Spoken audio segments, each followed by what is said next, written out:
বাদুড় কিভাবে পথ চলে? বাদুড় শব্দ তরঙ্গ বা আলট্রাসাউন্ড ব্যবহার করে পথ চলে।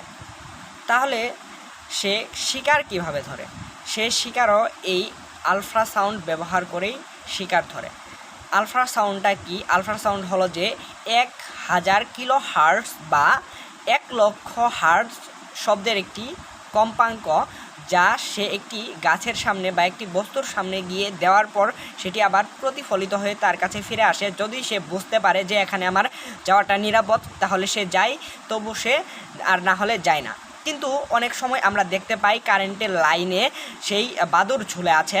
সেই বাদুড় ঝুলে তার কারণ হলো যে কারেন্টের তারগুলা অনেক চিকন, তাই সেই শব্দগুলা যখন সে ছাড়ে তখন সেগুলা ঠিকমতো বুঝতে পারে না। বুঝতে না পাওয়ার কারণে সে দুইটি তারের মধ্যে